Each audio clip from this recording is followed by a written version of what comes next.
I think you really missed a whole lot. So I'm gonna try to go over it. But first, I wonder if the stuck point is if you feel that empathizing with what trauma Jeffrey had that led him to become a womanizer is trying to excuse his womanizing, which isn't the case. Like, that's kind of black and white thinking. It's possible that somebody can have toxic behaviors in adulthood because of their childhood, and that doesn't excuse the misbehaviors that they had in adulthood. It's just looking at where it came from. And in my opinion, if we want to look at where bad behaviors from adults come from, we kind of have to be willing to empathize with people and their experiences from childhood, because people don't just get this way out of nowhere, in my opinion. I think people become the way they are for a reason, and it's almost always childhood. So the first section of notes, I wrote down things that he was listing about his experience of womanizing that actually weren't exclusively positive for him. One woman was never enough. He couldn't spend more than 2 days in a row with the same woman without a fear of being tied down being triggered. He was completely consumed with the pursuit of women. He felt that he had to stop seeing a woman, like a friends with benefits type woman, if they started talking about commitment or if they started requesting a certain amount of his time. But then when he would break up with a woman like that, he would feel panicky until he found a new woman to fill that part of his schedule.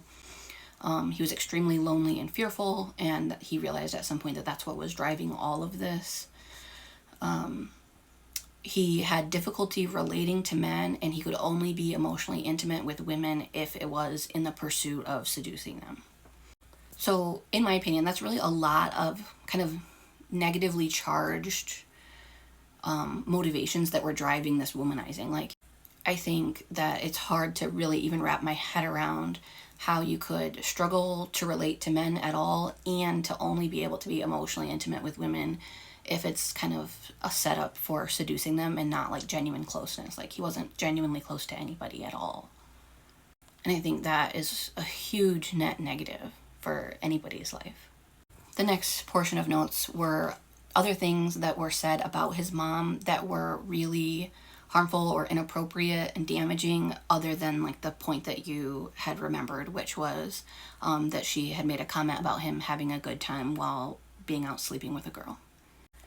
Early on, he said, "I was my mom's and my sister was my dad's," which is very bizarre to say about your family dynamic. I can only imagine how much that would impact like your just day-to-day family life, to feel like you belong to one parent and your other sibling belongs to the other, how that would impact your relationship with your other parent, how that would impact your relationship with your sibling. That's just super weird. And part of what he said about it was that it created a division of loyalty. So I think it really was like me and mom are on a team and dad and my sister are on a team. That's just not a healthy home life whatsoever. He said his mom always had his back in conflict, always indulged him, gave him everything he ever wanted, and was always at his beck and call. So all of those are talking about enmeshment and a complete lack of boundaries. And with her being his primary attachment figure, she creates the blueprint for what to expect from people. So when our mothers have toxic relationships with us, it really impacts all of our relationships. Like that, it's attachment trauma. So he learned a really extreme form of enmeshment that is basically I get everything I want, and that everything that their boundaries don't exist. And like as a kid, I'm sure parts of that feel rewarding because you get all the toys and whatever that you want. You get defended all the time. But it's also really unhealthy to like never be given limits or boundaries. And kids actually crave boundaries too. She would outright tell him as a child that someday he would be a ladies' man. So that is basically encouraging him to become a womanizer. And it's just teaching him sexist shit. In my opinion, a parent regularly telling a child that someday they will be really anything, like someday you'll be a mother, someday you'll be an astronaut, like that can mess a kid up because it's just injecting specific expectations for them. And that kind of prevents them from figuring out who they are on their own and like being their own person. It said she was always preoccupied with his appearance and commonly talked about his body. So I think if we can kind of imagine a parent who was always preoccupied with their child's weight, then we could easily imagine that that might contribute to that child developing an eating disorder, right?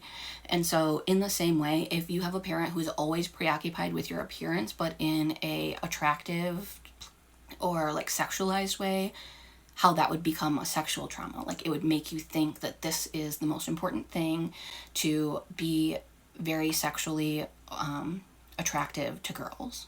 And also from a parent, it's just extremely inappropriate. It's just an extreme lack of boundary for a mother to be telling a kid really anything in like the sexual realm about their body or their appearance. It's injecting themselves in a place where they should have autonomy.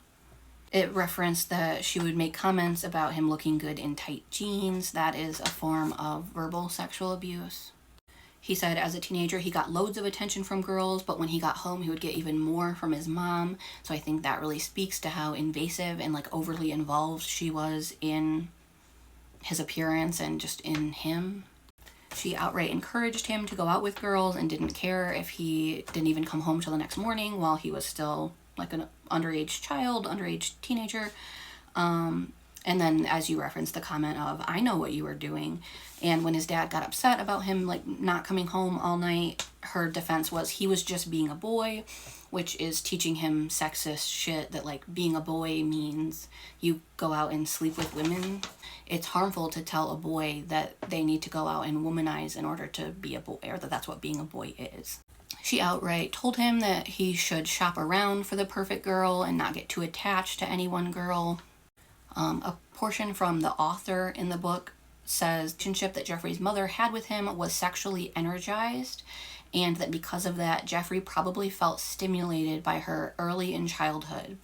What that means is if a child is feeling somebody's sexual attraction for them from a very young age, like I assume we're talking about pre-puberty here, that children feel that. They feel that sexual tension that is coming their way, and their body is going to respond to that because bodies respond to sexual situations. Just like with physical abuse, if a child is inappropriately touched, it will still cause arousal-like feelings for them. The same thing can happen when children are verbally sexually abused like this. And if children have experiences of feeling their parents' sexual tension towards them or sexual energy towards them, and then that causes their body to react, that is extremely traumatizing because that's extremely inappropriate, and they're going to feel shame for their body responding that way, even though they're a child and have no part in it. So it goes on to say that he had anger and rage at his mom for causing that reaction in him, for that violation of that inappropriate treatment. But because she was his only source of positive attention and did give him so much positive attention, that a child can't really square that with this invasion and this mistreatment. So he had to deny it and suppress the negative part of it, and then that becomes suppressed anger, hurt, and rage, and it comes out in other ways. This is a significant and valid type of trauma.